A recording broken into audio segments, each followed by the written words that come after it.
For generations, the Vatican has spoken of dark spirits, of a tempter waiting in the void. But what if their deepest dread was not a fallen angel at all? What if it was a memory preserved in wet earth, pressed into clay long before the first prophet was born? Whispers of the Anunnaki. The Sumerians told of gods who descended to shape humanity from the dust. Paradise between rivers, a woman formed from bone, a great deluge that wiped the world clean. Stories written long before Genesis. Were these parallels merely echoes, or were they truths that had to be buried? To acknowledge them would be to admit that the Bible was not the beginning, but a careful editing. Tonight, we step into the silent vaults of history. If you enjoy uncovering forgotten truths, like this video and subscribe. Together, we follow the trail where clay and scripture meet.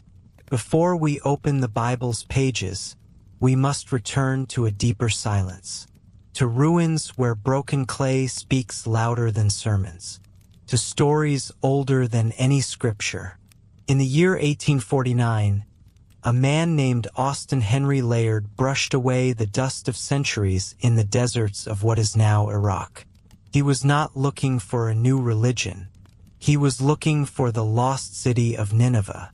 What he found buried beneath the sand would change history forever. It was a vast library, the Royal Library of Ashurbanipal. More than 30,000 clay tablets lay in the dark, carrying the wedge-shaped script of the ancient world. When scholars began to translate these fragments, a collective chill went through the academic world of Europe. These were not the accounts of a minor tribe. They were the structured, complex, and hauntingly familiar stories of the origins of the world. For centuries, the Vatican had stood as the gatekeeper of the beginning. Genesis was the undisputed start of the human story. But the clay spoke of a different beginning. It spoke of gods called the Anunnaki, those who from heaven to earth came. It spoke of a time when the sky and earth were one, and of a great work performed by beings who were not quite human and not quite divine in the way we understand God today. These were the star gods of Sumer, and their story, written thousands of years before the first Hebrew scribe touched a scroll, sounded like a mirror image of the Bible. Imagine the shock in the 19th century. A world where the Bible was the literal word of God, now confronted by fragments of earth that told the same tales but with different names. On the broken clay, we read of mankind shaped from earth and blood. We read of a garden where rivers flowed. We read of a great flood that swept the world clean. These were not vague similarities. They were precise. The tablets spoke with a voice older than Scripture, reminding us that human memory stretches deeper than the Church had ever allowed us to imagine. This discovery created a crisis of uniqueness. If the stories of the Bible existed elsewhere, and if those stories were older, then what was the Bible? Was it a revelation, or was it a retelling? This is the shadow that has long loomed over the Vatican archives. The fear that the foundation of the faith was built upon the edited remnants of a much older, much stranger truth. The Sumerian tablets tell us of a creation that was not a peaceful act of will, but a project of necessity. In the Enuma Elish, the Babylonian creation myth found in that library, the world is born from a cosmic battle. The god Marduk defeats the chaos dragon Tiamat. From her body he fashions the heavens and the earth. 7 tablets tell this story. 7 tablets for 7 stages of creation. Does that rhythm sound familiar? In Genesis, we are told that God created the world in 7 days. He separated the light from the dark. He divided the waters. He set the sun and moon in their places. The sequence is nearly identical. But where the Bible offers a calm, singular authority, the clay tablets offer a crowded council of gods. The question remains, why did the echo of Sumer survive in clay but not in the teachings of the Church? The answer lies in the art of editing. Every myth that reached us was reshaped, cut, or silenced to fit a new narrative. The Bible did not erase the Anunnaki completely. It absorbed their rhythm, changed their names. It took the many voices of the Sumerian pantheon and compressed them into the one voice of the Creator. Clay preserved the first version. Scripture offered the revised one. This is why the study of Sumerian texts is often treated with such caution by religious authorities. To admit the overlap is to admit that the Bible was not the beginning, but an evolution. Let us look closer at the figures who dominated these ancient texts. The Anunnaki. In the Sumerian tongue, the word translates roughly to those of royal blood who came from the heavens. They were led by the sky god, and his sons Enlil and Enki. These were not distant, abstract spirits. They were described as physical beings who walked the earth, who felt hunger, who quarreled, and who possessed a technology that the ancients could only describe as magic. They were the architects of the first cities. They were the givers of law and agriculture. To the Sumerians, these were the gods who shaped mankind from the clay of the earth, mixing their own divine essence with the soil to create a servant race. In the Bible, we see the echo of this in the creation of Adam. The name Adam itself comes from the Hebrew word for red earth or dust.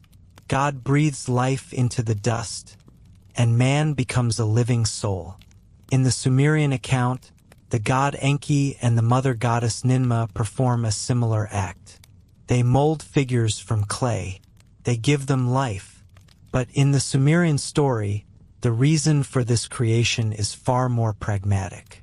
The lesser gods were tired of digging the canals and tilling the earth. They went on strike. They demanded a substitute to carry their burdens. And so mankind was engineered. We were not created for glory, but for labor. This is a starkly different vision of humanity's purpose. It is a vision that the Vatican could never allow to stand alongside the narrative of man being made in the image of a loving God for the purpose of fellowship. The idea that we were a biological experiment or a servant species created by extraterrestrial travelers is the ultimate heresy. And yet, the clay remains. The tablets do not change their story. They tell us that our origins are tied to a council of beings who were as flawed as they were powerful. As we move through these parallels, we find ourselves in the Garden of Eden.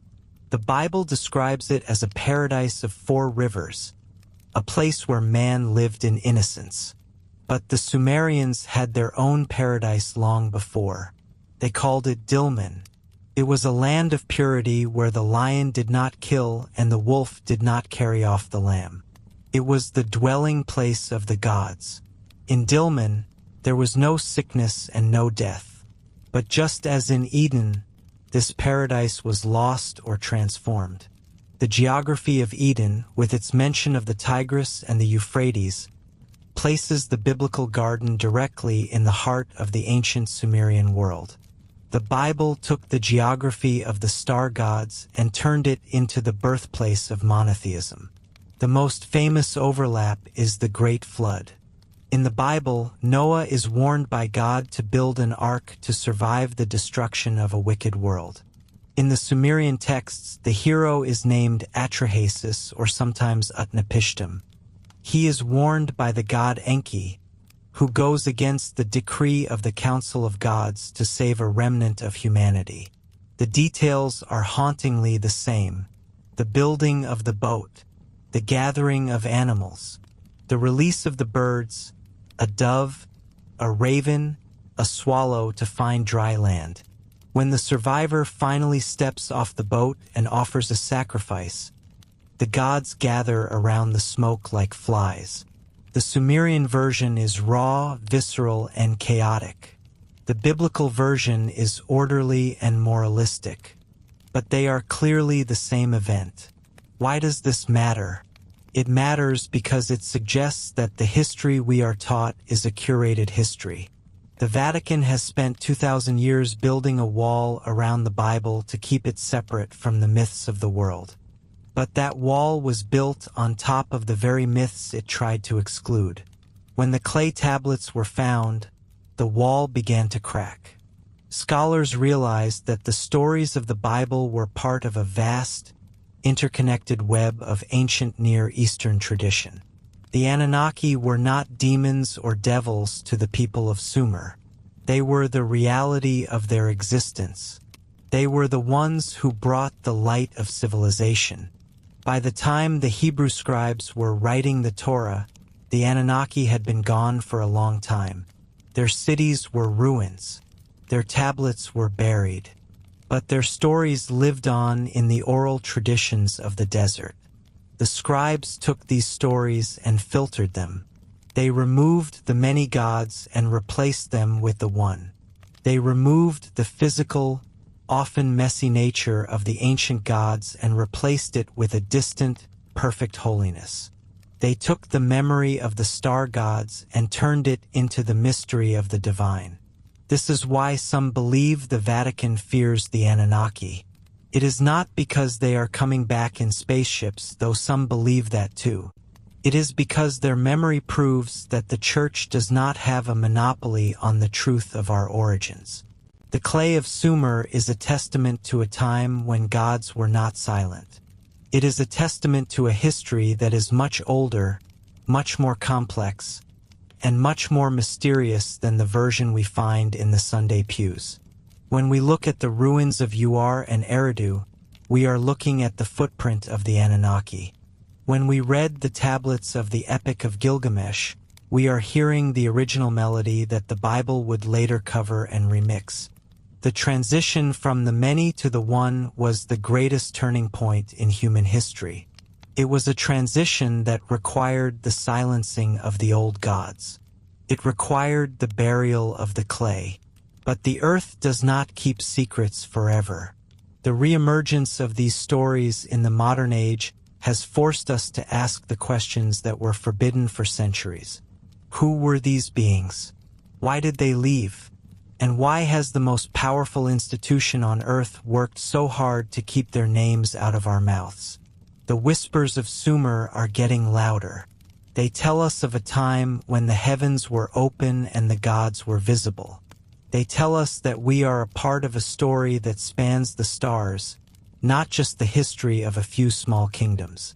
The Vatican knows that if the people truly understood the Sumerian roots of their faith, the power of the Church would be forever changed. The gatekeepers would no longer be needed. The mystery would be solved, and in its place would be a new, perhaps even more terrifying reality. We are the children of the clay, shaped by the hands of those who came from above.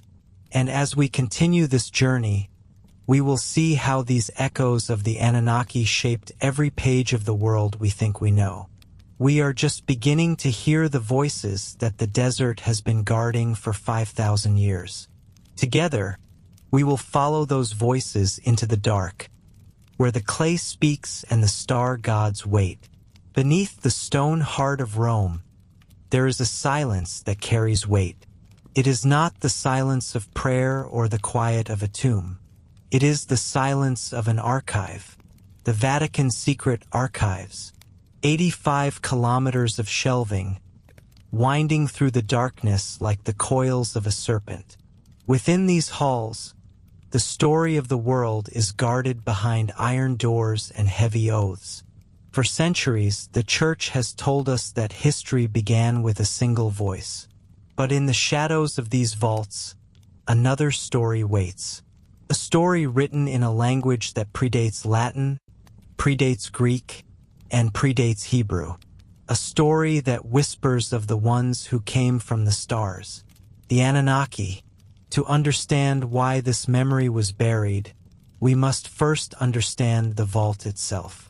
It is called the Archivio Apostolico, the Apostolic Archive. It is a place where the past is not just preserved but curated. Curated means edited. It means choosing what we are allowed to remember and what we are forced to forget. Scholars who enter these halls do not walk freely. They are given specific documents. They are watched.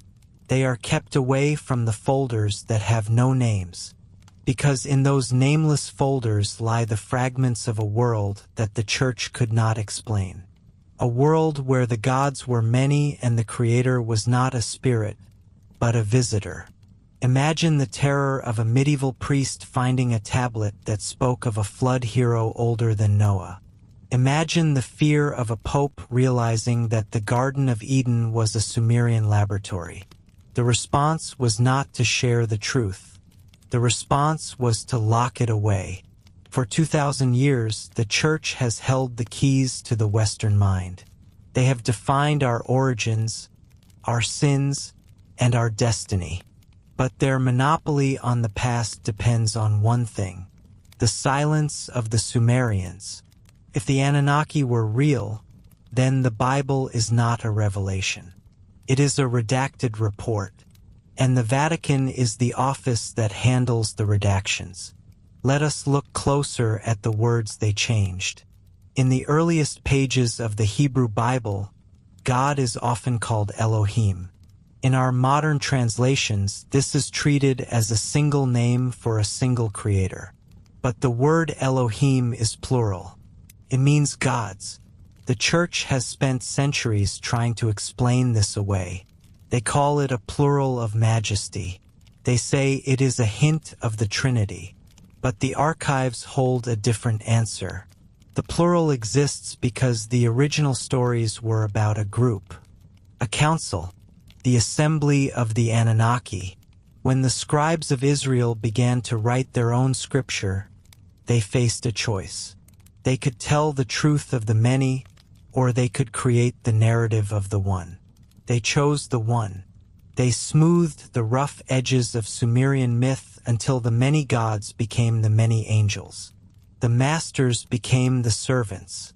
The visitors became the messengers. The Anunnaki were not erased. They were demoted. Inside the vaults, there are fragments of texts that the Bible left behind. The Book of Enoch is perhaps the most famous. For a time, it was read by the early church. It was considered sacred. Then it was suddenly cast out. It was hidden. It was banned. Why? Because Enoch tells the story of the Watchers, beings who descended from the heavens, beings who took wives from the daughters of men, beings who taught humanity the secrets of metallurgy, of stars, of medicine, and of war. This story was too close to the Sumerian truth.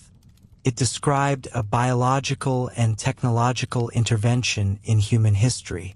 It did not speak of a god who wanted worship. It spoke of a race that wanted influence.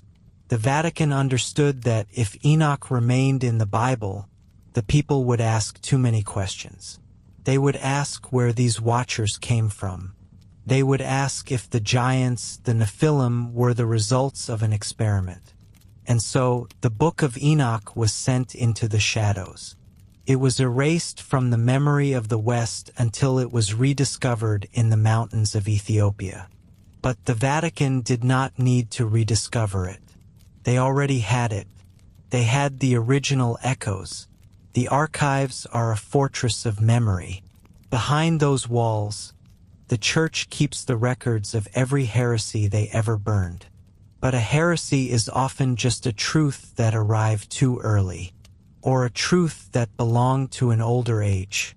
When the clay tablets of Nineveh were first translated in the 19th century, the Church was silent. They watched as the world learned of Gilgamesh. They watched as the epic of creation, the Enuma Elish, was read by scholars. The similarities were undeniable. The 7 tablets, the 7 days, the formation of man from the blood of a god and the dust of the earth. The Church did not argue. They simply waited for the excitement to fade.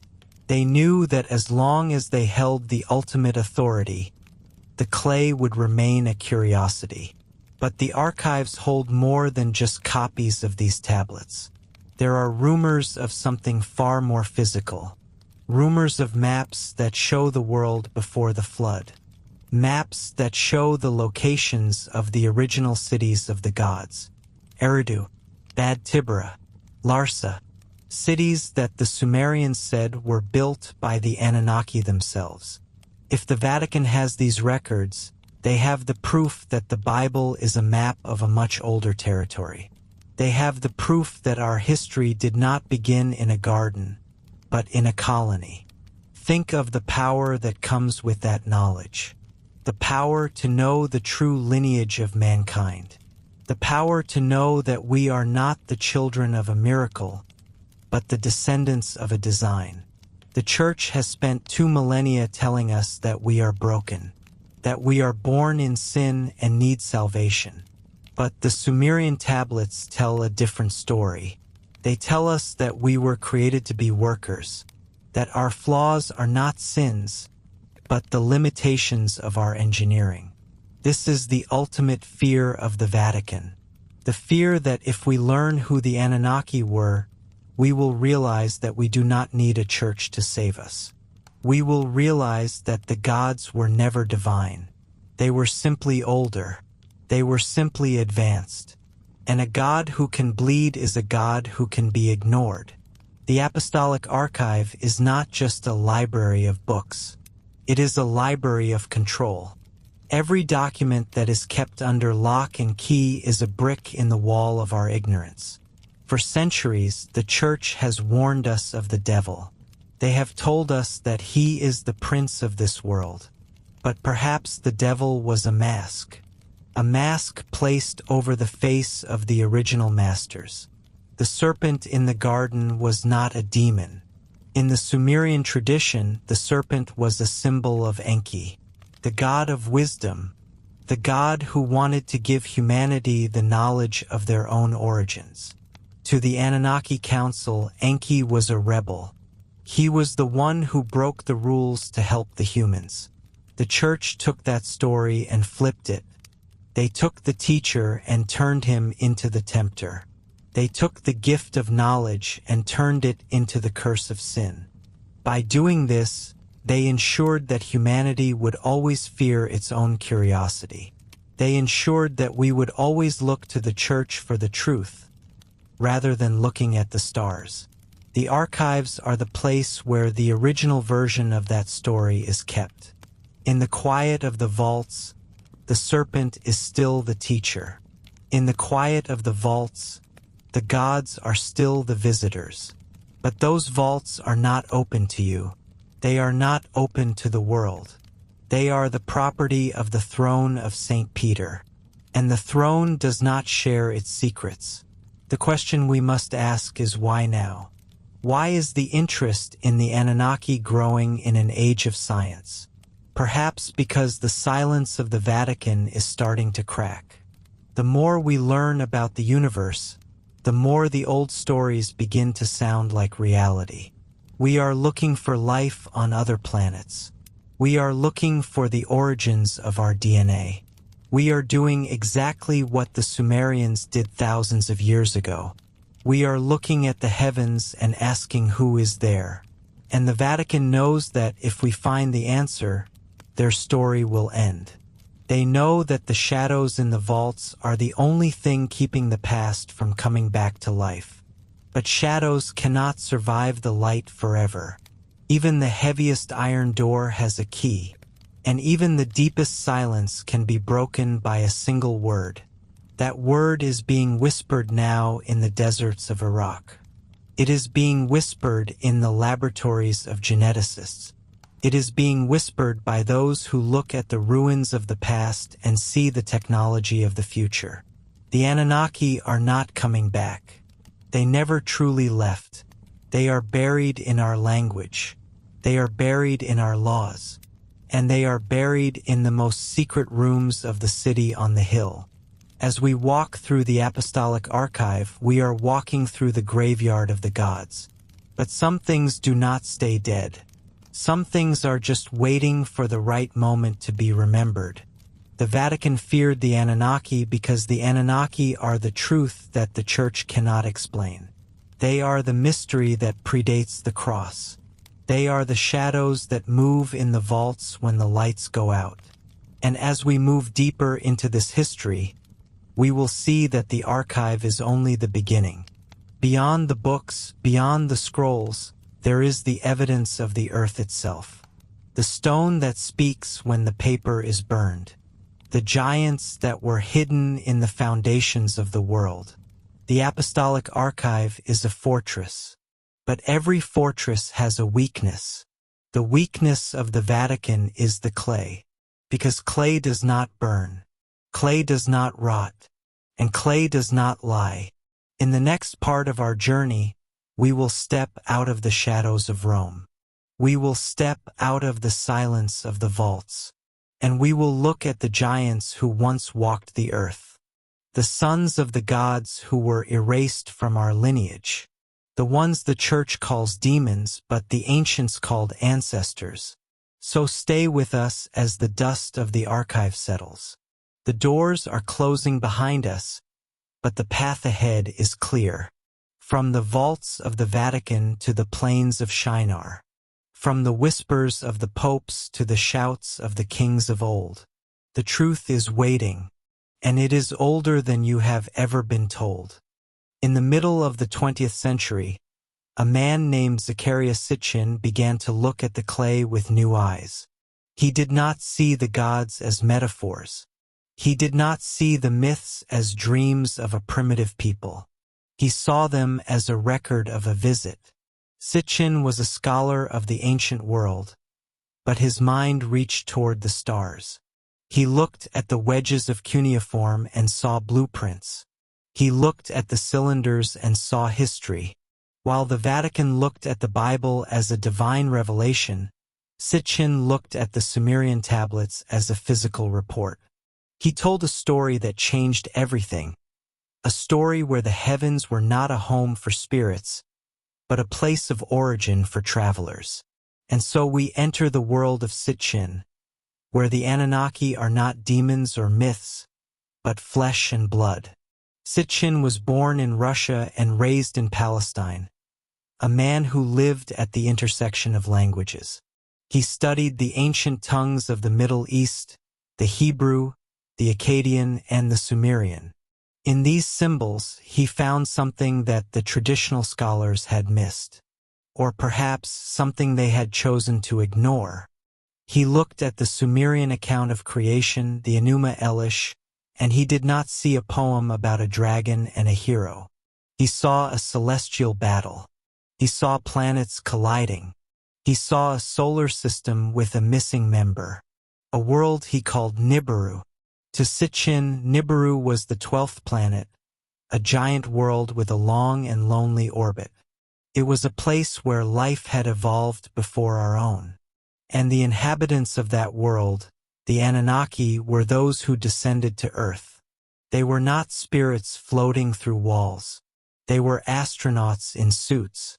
They were engineers with tools. This shift in perspective was seismic. It took the divine and made it physical. It took the miracles of the Bible and made them technological. For the Vatican, this was a threat more profound than any heresy. Because if the gods were simply travelers from another planet, then the foundation of the Church was not built on a miracle, but on a misunderstanding. The clay tablets of Sumer tell us of a time when the gods came down to mine for gold. Sitchin believed they needed this gold to save the atmosphere of their own dying world. They were not here to be worshipped. They were here to work. But the work was long and the gods grew tired. And so, the Council of the Anunnaki met to decide the fate of their labor. They decided to create a worker, a slave. They decided to shape a being from the existing life of the earth, mixed with their own divine essence. In the Sumerian texts, this was the creation of the Lulu, the primitive worker. In the Bible, this was the creation of Adam. Sitchin looked at the word Elohim in the book of Genesis. He reminded us that the word is plural.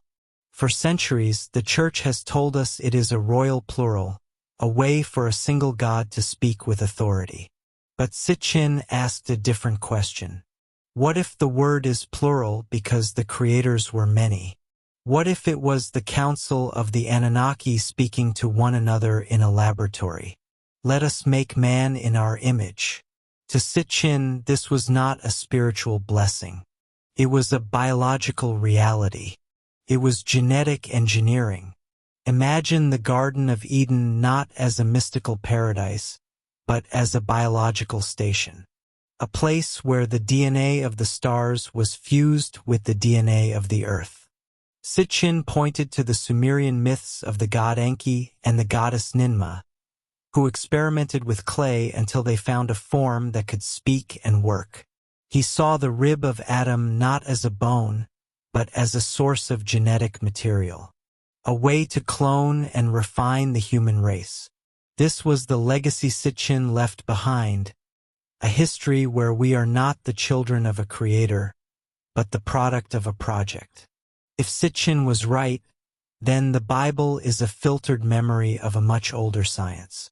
The Vatican has spent 2,000 years protecting the idea of a unique creation. They have guarded the story of a God who spoke the world into being. But Sitchin suggested that we were manufactured, that our history began in a test tube, under the eyes of beings who were simply more advanced than us. This is why the silence of the Church is so heavy. To admit the possibility of the Anunnaki is to admit that humanity is an invention of another race. It turns our prayers into messages to our makers, and our worship into a memory of servitude. As we walk further into Sitchin's interpretation, we see the giants of the Bible in a new light. The Nephilim, the fallen ones. In Genesis, they are the sons of God who saw that the daughters of men were beautiful and took them as wives. The Church has often described them as fallen angels or powerful men. But Sitchin looked at the Sumerian root words. He saw them as those who came down from the sky. They were the Anunnaki who remained on earth, interbreeding with the race they had created. Their offspring were the giants, the heroes of old, the men of renown. This story of the Nephilim is one of the most guarded secrets of the ancient world. It suggests that our blood is not pure, that we carry within us the spark of the stars and the dust of the earth. It suggests that the line between the human and the divine is not a wall, but a bridge built through biology. Sitchin argued that the Vatican feared this truth because it gave humanity a different destiny. If we are part Anunnaki, then we are not just subjects of a kingdom. We are the heirs to the stars. We are a younger sibling to the gods themselves. The legacy of Sitchin is not without its critics. Scholars of language argue that he took liberties with his translations. They say he saw what he wanted to see in the clay. They say his science was a fantasy. But the power of his words did not rest in the approval of academics. It rested in the resonance of the story. Millions of people read his work and felt a shiver of recognition. They looked at the ancient ruins and the modern sightings of lights in the sky, and they saw a connection. They saw a history that was not broken, but continuous. A history where the Anunnaki never truly left. Sitchin spoke of the tablets of destiny, those ancient records that granted the power of command. He believed these were not just symbols of law, but technological devices. Perhaps they were computers. Perhaps they were navigation charts.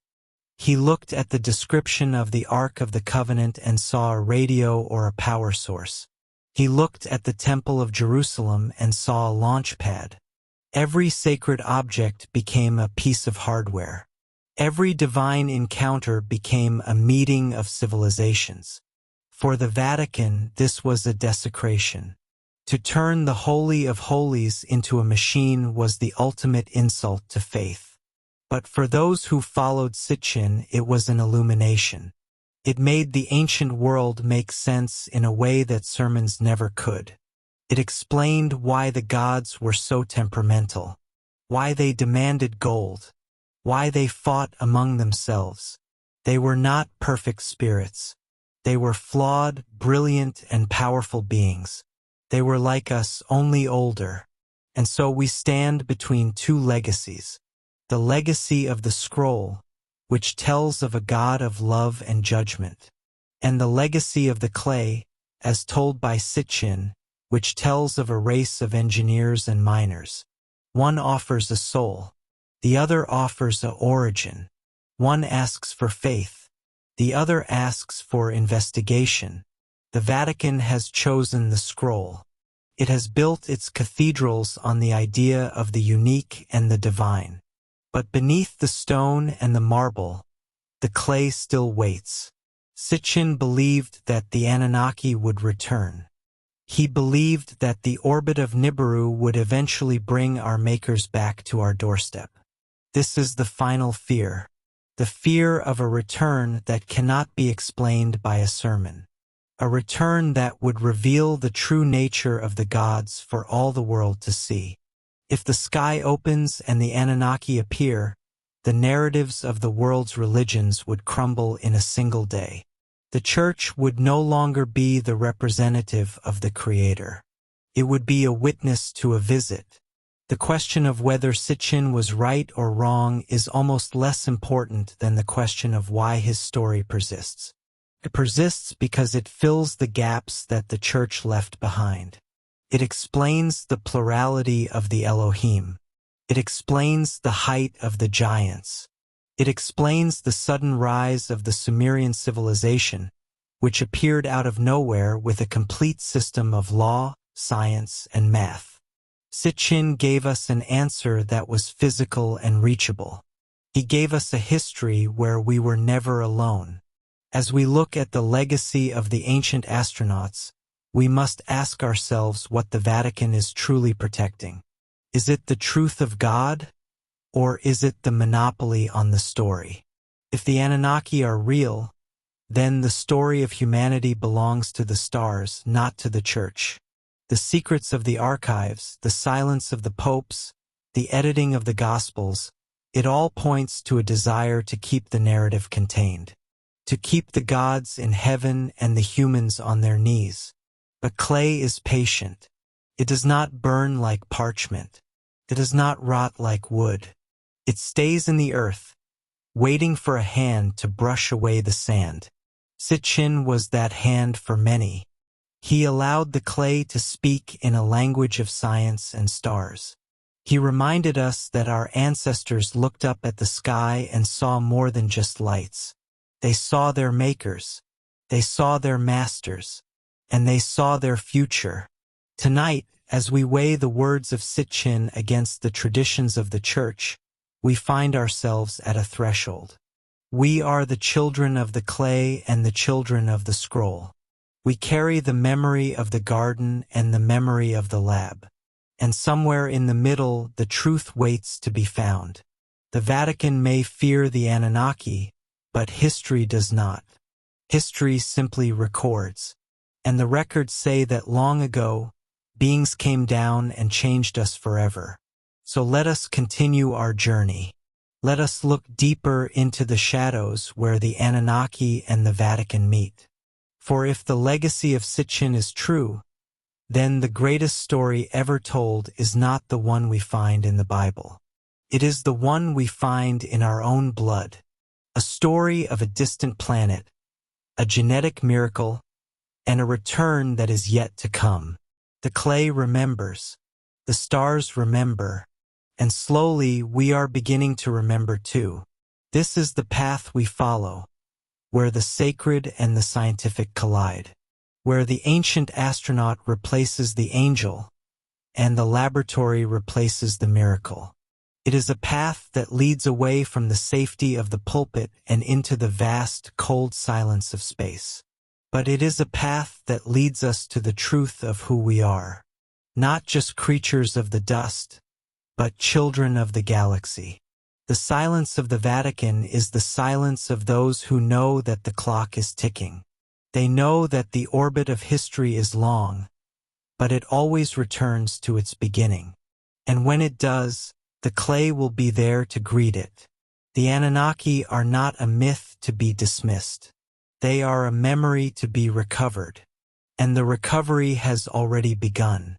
We move now from the scholars and the translations to the physical evidence that remains, to the ruins that defy explanation, to the structures that were built for the gods. If the Anunnaki were real, they would have left more than just stories. They would have left a mark on the earth itself. And so we turn our eyes to the stones, to the megaliths and the monuments that whisper of a technology we have forgotten. The story is growing, the evidence is mounting, and the fear of the Vatican is becoming easier to understand. For when the stones speak, the sermons must end. And the stones have much to say about the travelers from Nibiru.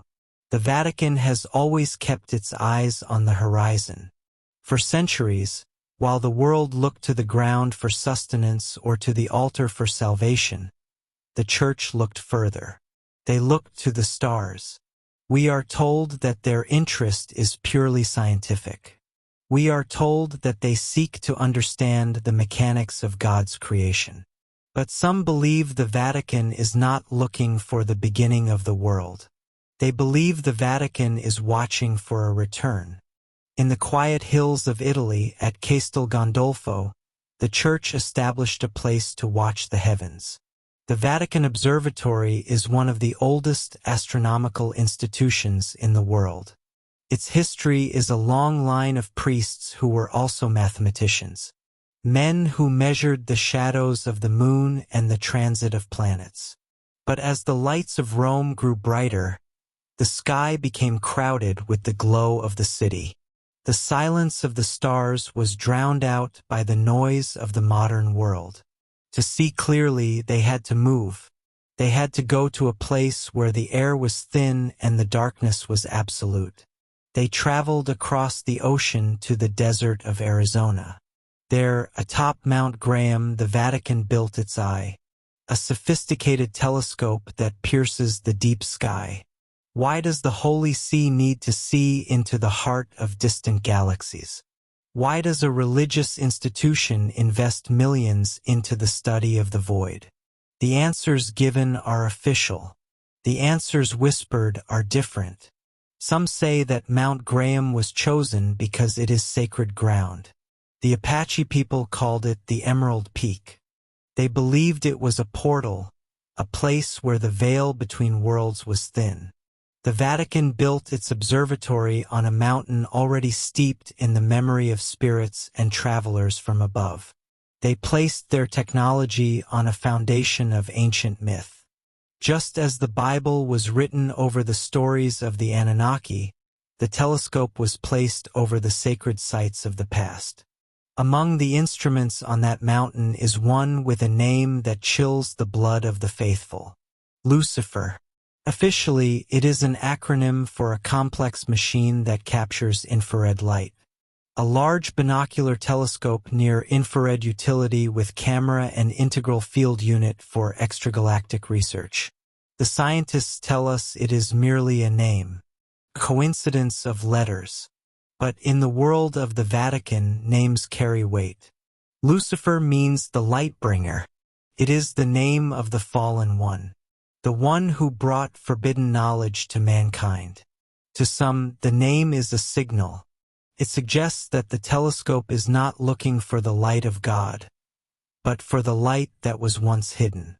It is looking for the ones who brought the knowledge of the stars to the clay of Mesopotamia. If the Anunnaki are the architects of our past, then the Vatican may be using the light bringer to track their movement through the dark. The priests who staff these observatories are not typical men of the cloth. They are scholars of the highest order. They speak of astrobiology and the possibility of life on other worlds. For decades, the Church was silent about the idea of extraterrestrials. To speak of them was to risk the doctrine of man as the center of the universe. But in recent years, the silence has broken. High-ranking officials have begun to speak of the alien as a brother. They suggest that if an intelligent being from another world were to appear, it would still be a child of God. They speak of baptizing beings from the stars. This shift in language is not accidental. It is preparation. It is the careful editing of a new narrative. The Vatican rarely speaks without a reason. If they are expanding their theology to include the stars, it is because they know something is coming that the old words cannot explain. Imagine the archives of the Vatican. Miles of shelving hidden beneath the earth. Secrets locked in Latin and Greek. Records of sightings that date back to the Middle Ages. Accounts of lights in the sky and beings that descended in clouds of fire. The Church has always been a collector of anomalies. They have spent 2,000 years gathering the fragments of the unknown. They know that the stories in the Bible are not the only records of our history. They have read the clay tablets of Sumer. They have seen the parallels between the Nephilim and the ones who came from above. If the Anunnaki are real, the Vatican has known it longer than any government. They have kept the secret to preserve the faith of the masses. But the sky does not keep secrets forever. The telescope on Mount Graham is a sentinel. It watches the deep sky for what some call the 10th planet, Nibiru, the home of the travelers. Ancient myths say this planet moves on a long, elliptical orbit, returning to our neighborhood once every few thousand years. Each time it passes, the world is reshaped. Floods, fires, and the return of the gods. If the Vatican is tracking this celestial body, they are watching the clock of the apocalypse. They are waiting for the moment when the stories of clay become the reality of the sky. The fear of the Anunnaki is not a fear of demons, but a fear of the truth of our origins. If the gods return, the Church is no longer the ultimate authority. The priests become messengers of a history they tried to bury.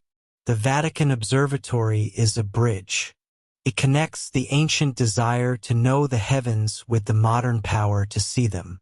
But it is also a wall. It allows the Church to see what is coming while the rest of us remain in the dark. They tell us that the universe is vast and silent, but their actions suggest that the silence is about to end. Monsignor Corrado Balducci, a high-ranking exorcist and close friend to the Pope, often spoke of the reality of extraterrestrial life. He did not call them demons. He called them living beings. He suggested that they were not a threat to faith, but a part of a larger creation. When an exorcist speaks of beings in the sky, we must wonder what he has seen in the shadows. He knew the difference between the spiritual enemy and the physical traveler. Perhaps the Vatican does not fear the Anunnaki as evil spirits. They fear them as the true owners of the human story. To admit that we were shaped by hands from another world is to admit that the Church is a steward of a borrowed narrative. The editing of the Bible was an attempt to make us forget our engineers. But you cannot edit the stars. You cannot silence the movement of a planet. And so they watch. They use the Lucifer telescope to scan the infrared spectrum, looking for the heat of a distant world. They wait for the return of the watchers. The Vatican's eye is not looking for heaven. It is looking for the travelers who were once called gods. We are told that the sky is a void, a cold expanse of gas and rock. But to the Vatican, the sky is a library. Every light is a word. Every movement is a sentence. They are reading a book that was written before the first scribe touched a tablet in Sumer. They are tracking the return of the authors. The silence of the Vatican on the topic of Nibiru is the most telling sign of all. They speak of galaxies and black holes. They speak of the Big Bang and the evolution of life. But they do not speak of the travelers. They keep the secret of the Anunnaki locked behind the same doors that hold the forbidden gospels. But a telescope is not a vault. It is a window, and once you look through it, you cannot unsee what is there. If the Vatican has seen the return of the travelers, they are now in a race. A race to reshape the faith before the world sees the truth for itself. They must turn the Anunnaki into brothers before we remember them as masters. They must transform the return of the gods into a religious event before we realize it is a historical one. The editing continues even now. It is written in the journals of astronomers and the speeches of bishops. It is the final layer of the story, being added to the top of the clay and the parchment. As we look up at the night sky, we see points of light. We see beauty and distance. But the Vatican sees something else. They see a schedule. They see the approaching shadows of the ones who shaped us. They see the end of the silence. The Vatican's eye on the deep sky is a reminder that we are never truly alone. We are being watched, and the watchers are being watched in return. The circle of memory is closing. The stories of the past are meeting the technology of the future on a mountain in Arizona. What happens when the telescope finds what it is looking for? What happens when the light bringer reveals the travelers in the dark? The Vatican has prepared for this moment for centuries. They have built their theology to survive the shock. But for the rest of the world, the revelation will be a flood of a different kind. A flood of truth that will wash away the edited history of man. The Anunnaki are not a myth to the ones who watch the stars from the desert. They are a reality that is moving closer with every tick of the celestial clock. The Vatican fears the Anunnaki because you cannot control a God who returns in the flesh. You cannot silence a creator who stands before you. So they gaze upward. They keep their vigil in the cold air of the mountain. They wait for the light that will change everything. And as they wait, they continue to tell us to look at the ground, to look at the altar, to look anywhere but the deep sky, because they know that once we see what they have seen, the power of the secret is gone. The sky is waiting. The telescope is focused. The travelers are on their way. And the Vatican is the only one with the key to the library of the stars. But the stars do not belong to the church. They belong to the history of the clay. And the clay remembers everything. As the sun sets over Mount Graham, the telescope begins its work. It turns its great eye to the darkness, searching for the heat of the hidden planet. It listens for the heartbeat of the travelers. And in the silence of the observatory, the priests wait for the signal that will tell them the gods have returned. This is the Vatican's secret.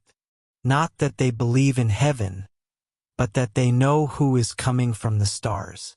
They are not waiting for a miracle. They are waiting for our arrival. And the name of the machine they use to find it tells us everything we need to know about the nature of the light they seek. The watchers are watching. The travelers are moving. And the story that began in the clay of Mesopotamia is about to find its ending in the deep sky. We are at the threshold of a new age, where the myths of the past and the science of the future become one. And the Vatican is the gatekeeper of the transition. But even a gatekeeper cannot stop the tide. The return of the Anunnaki is written in the orbits of the planets. It is a destiny that no amount of editing can erase. The sky is the ultimate tablet, and its wedges are made of light. Tonight, as you look up at the stars, think of the mountain in Arizona. Think of the eye that never blinks. And ask yourself what they are seeing that they are not telling us.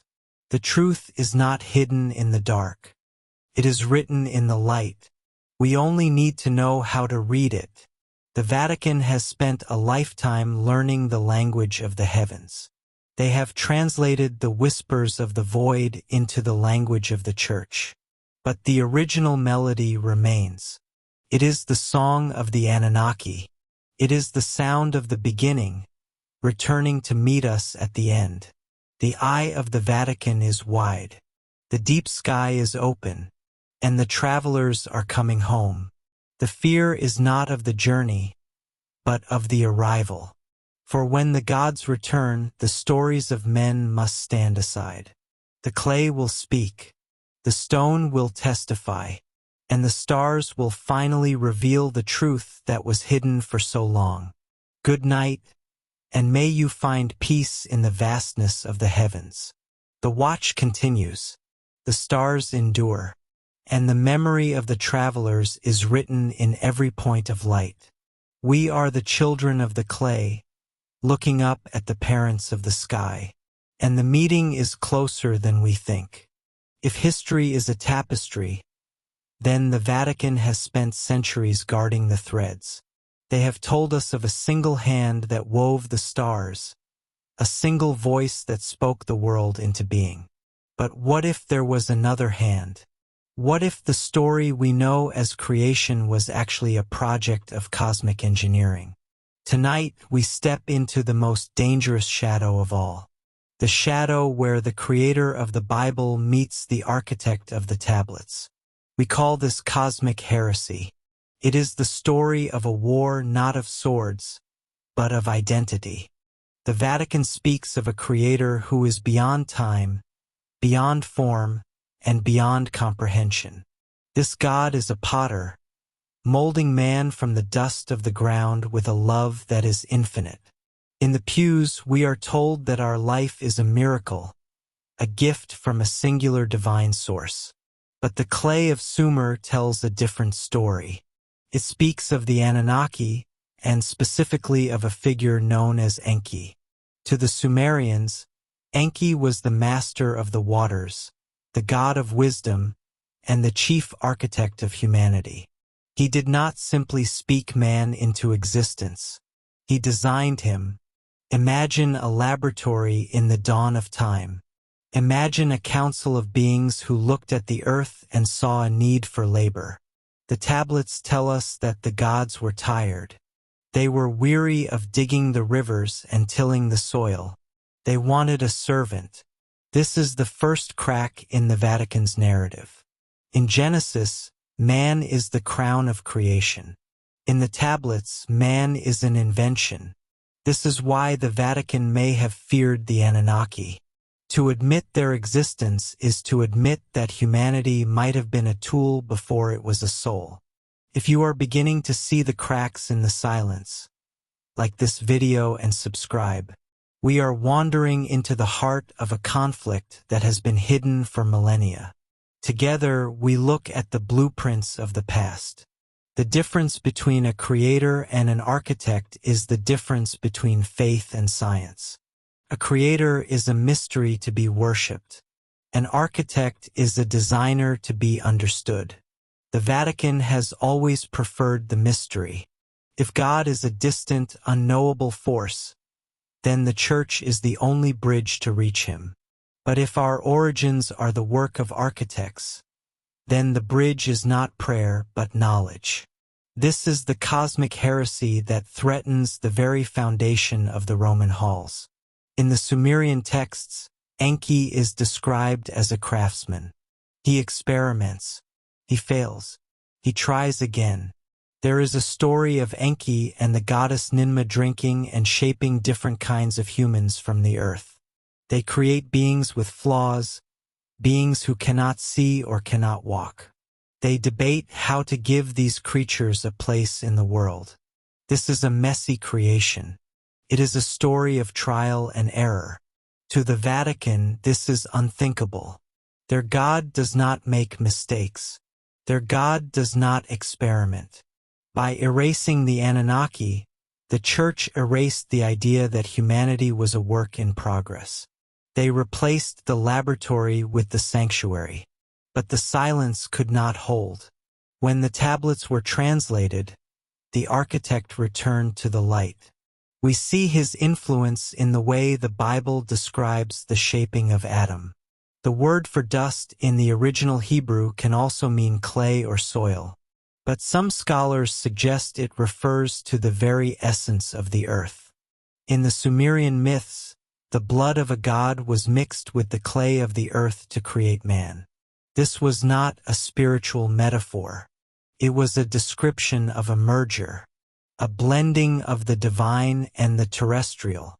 If the Anunnaki were architects, then they left their signature in our very being. The Vatican has always warned against the pride of man, against the desire to be like gods. But if we were designed by the gods, then that desire is not a sin. It is our heritage. This is why the silence was so necessary. If the people knew they were the products of cosmic engineering, they might stop looking to the heavens for mercy and start looking within for power. The conflict between the creator and the architect is most visible in the story of the Garden of Eden. In the Bible, God is the one who provides the garden and sets the rules. He is the authority. The serpent is the intruder who brings forbidden knowledge. But in the older stories, the roles are shifted. Enki, the architect, is often associated with the serpent. He is the one who wants humanity to have knowledge. He is the one who wants his creation to be wise, to be able to think for themselves. To the Vatican, this is the ultimate rebellion. Knowledge is the fruit that leads to exile. But to the architects of Sumer, knowledge was the goal. They did not want a world of blind servants. They wanted a world where their creation could eventually stand beside them. This is the war that still rages in the silent corners of history. One side wants us to obey. The other side wants us to know. The Church chose the path of obedience. They took the architect and turned him into the devil. They took his gift of wisdom and turned it into the original sin. Why would they do this? Because an architect can be questioned. A designer can be studied. If the Anunnaki are our ancestors, then they are not distant spirits. They are physical beings with a history, a technology, and a purpose. This makes them dangerous to a religion built on the invisible. The Vatican wants a God who is a spirit because a spirit cannot be measured by a telescope or a microscope. But an architect leaves traces. He leaves monuments. He leaves a blueprint in the genetic threads of every human life. Imagine the fear in the early councils of the Church. They had the scrolls of the prophets, but they also had the whispers of the older world. They knew that the stories of the Anunnaki were still alive in the hearts of the people. They had to decide which story would survive. They chose the story that gave them the most control. They combined the many voices of the Anunnaki into one voice.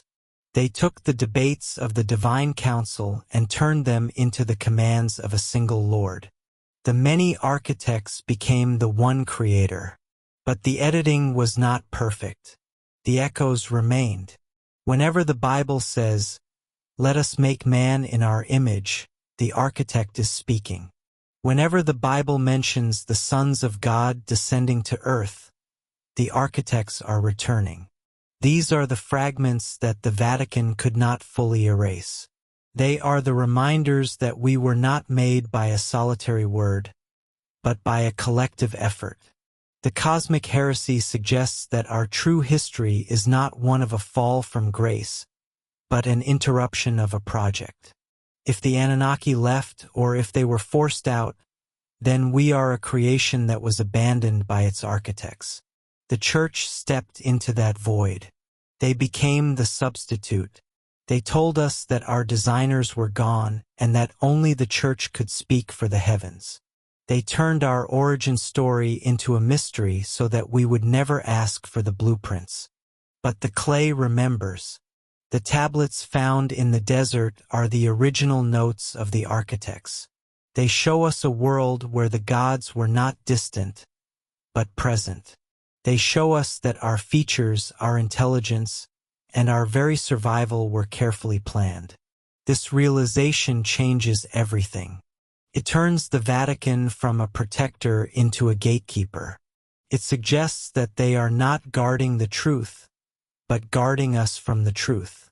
As we walk through the halls of the past, we must ask ourselves which story resonates with the soul.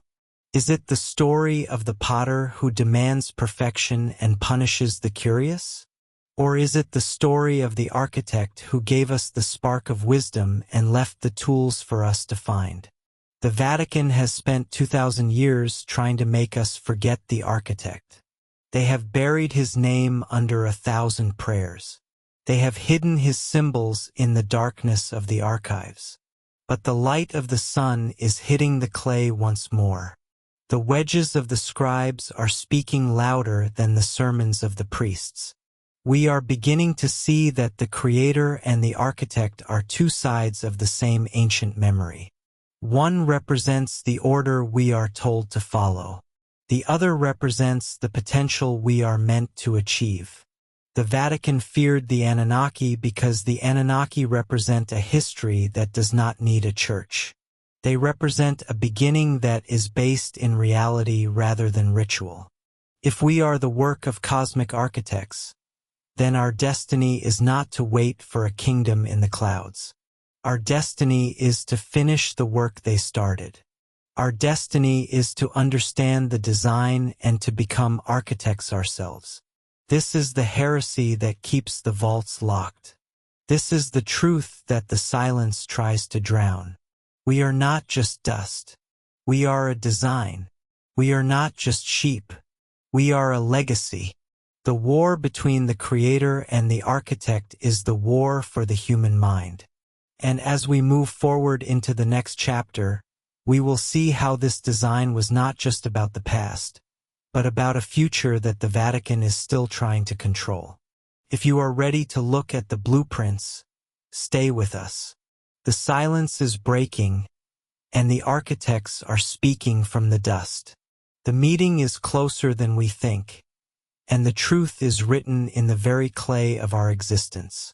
Together, we follow the trail where the laboratory meets the altar. We follow the memory of the gods who were scientists, and the church that turned them into ghosts. The cosmic heresy is only the beginning. The deeper we go, the more we realize that the greatest secret is not who made us, but what we were made to become. The architects left the door open.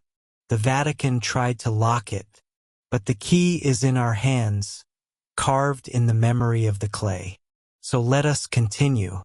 Let us look past the sermons and into the stars. Let us find the architect in the machine of the soul. For the story of the Anunnaki is not just about where we came from. It is about the power we have forgotten. And in that power, the Vatican finds its greatest fear. The fear that the creation will finally understand the architect and realize that the creator was never as far away as we were told. The silence is ending. The architect is calling. And the story is finally ours to tell. We have traveled through the ruins of Mesopotamia and the sacred halls of the Vatican. We have seen the parallels between the clay tablets of Sumer and the parchment of the Bible. We have heard the whispers of the Anunnaki echoing in the stories of Adam, Noah, and the giants of old. But as we reach the end of this journey, one question remains louder than all the others. Why is there such a profound silence? Why does the Vatican, an institution that has guarded history for 2 millennia, remain so quiet about the older voices that shaped our faith? The answer is not found in what the Church says, but in what it has chosen to forget. The truth remains veiled because the stakes are higher than mere history. They are about the very foundation of authority. For centuries, we were told that the Bible was a direct revelation from heaven. It was presented as the first word and the final truth. But the clay tablets tell a different story. They tell us that the Bible was not the beginning, but a carefully crafted retelling. The Vatican has long known that to admit the influence of the Anunnaki would be to admit that their narrative is not unique. It would mean that the Holy Scriptures are a cultural inheritance, a collection of memories passed from one civilization to the next, changing shape as they went. If the stories of creation and the flood were already written in clay 1,000 years before the first Hebrew scribe held a pen, then the claim of exclusive truth begins to crumble. Silence became a strategy of survival. If you do not speak of the older version, the newer one becomes the only one. This is why the Church has often looked upon archaeology with a mixture of interest and dread. Every time a spade touches the earth in the deserts of Iraq, it risks uncovering a truth that the pulpit cannot explain. The clay remembers what the sermons try to erase. Think for a moment about the concept of the divine council. We see traces of it in the earliest pages of Genesis. God speaks in the plural, saying, "Let us make man in our image." For generations, theologians have tried to explain this away. They call it a royal plural or a conversation with angels. But in the Sumerian tablets, there is no mystery. The gods were a council. The Anunnaki were a group of beings who debated the fate of mankind.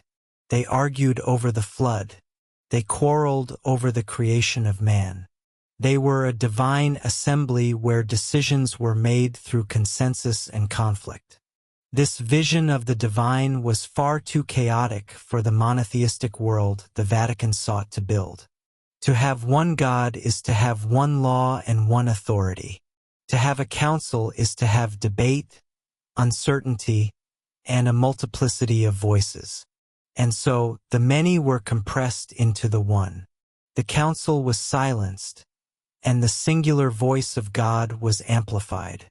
But the plural language remained, a ghost in the machine of Scripture, reminding us of the older gods who once stood in the shadows of the garden. This process of editing was not just about theology. It was about power. When the Vatican claims to be the sole interpreter of the Word of God, it rests that claim on the idea that the Word is unique and divine. If that Word is revealed to be a revision of an older Sumerian myth, the gatekeepers lose their keys. This is why the secret archives are guarded with such intensity. It is not necessarily that they contain alien technology or physical evidence of the Anunnaki. It is that they contain the paper trail of the human editing process. They hold the records of how stories were chosen, how others were banned, and how the ancient memory of the Anunnaki was slowly transformed into the language of angels and demons.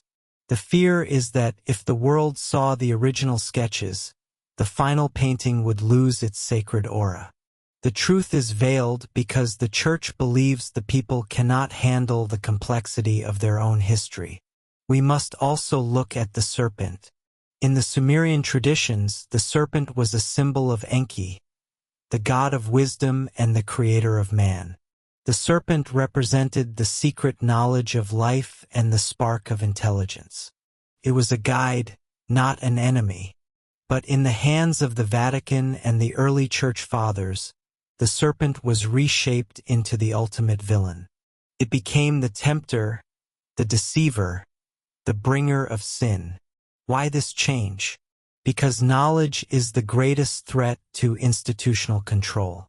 By making the pursuit of hidden wisdom a sin, the Church ensured that the faithful would stop looking at the stars and start looking at the altar.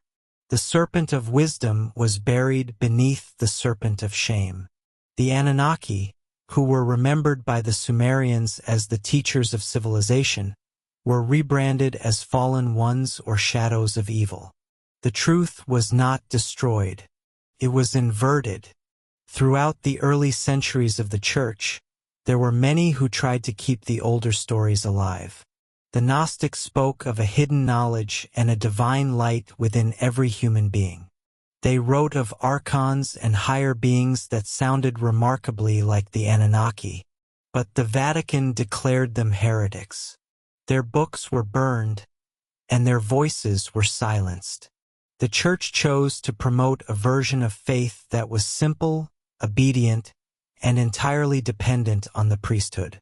They removed the ladder to the heavens and replaced it with a single door, and they kept the key. The Great Silence is the result of centuries of this deliberate pruning. For every gospel that made it into the Bible, a dozen others were cast aside. For every myth that was preserved, 100 were erased. But the earth is a patient witness. The sands of the Middle East have preserved what the libraries of Europe could not. When the library of Ashurbanipal was uncovered in the 19th century, it was as if the dead had begun to speak. The tablets of the Enuma Elish and the Epic of Gilgamesh did not care about church doctrine. They spoke with the authority of the ages. They revealed that the garden, the flood, and the creation of man were not the inventions of a single desert tribe, but the shared heritage of humanity. The silence of the Vatican was broken by the sound of shovels hitting clay. Suddenly, scholars had to confront the reality that the foundations of their faith were built on the ruins of an older world. The response was not to embrace the new evidence, but to minimize it. The parallels were called coincidences. The Sumerian stories were called pagan corruptions of the true faith. The veil was pulled tighter even as it began to tear. The fear of the Anunnaki is not a fear of physical monsters. It is a fear of what they represent. They represent a history where mankind was not the center of the universe, but a participant in a much larger and older drama. They represent a world where the divine was not a distant, perfect abstraction, but a group of tangible, complex beings who walked the earth. To remember the Anunnaki is to realize that the stories we tell ourselves about our origins are much younger than the truth. It is to see the Bible not as an end, but as a chapter in a book that is still being written. The Vatican fears this because it places the power of interpretation back into the hands of the individual. If the stories are older than the Church, then the Church is not the owner of the stories. As we look at the world today, the silence is beginning to fade. More and more people are looking past the pulpit and toward the clay. They are asking why the ancient myths are so precise. They are asking why every culture on earth has a memory of gods who descended from the sky. They are asking why the Vatican is so protective of its archives. The Great Silence is being filled with 1,000 voices, all searching for the threads that connect us to our true beginnings. We are moving from an age of edited faith to an age of uncovered memory. The Anunnaki are no longer just names on a broken tablet. They are symbols of a forgotten truth that refuses to stay buried. The truth remains veiled because it challenges the very structure of our civilization. It suggests that we are part of a lineage that stretches back to the stars and into the deep history of a forgotten world. It tells us that we were shaped for a purpose, and that our ancestors once knew their creators by name.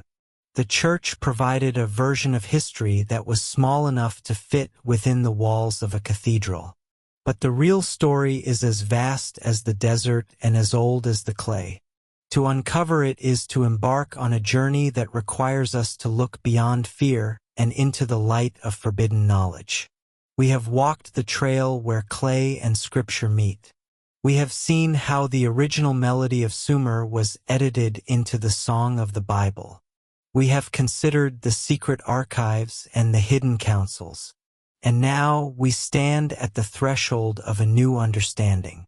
The silence is not a sign that the truth is gone. It is a sign that the truth is waiting. It waits in the dust of Iraq. It waits in the restricted vaults of Rome.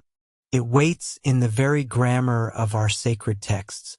The Anunnaki are the shadow that the Church has tried to outrun for 2,000 years.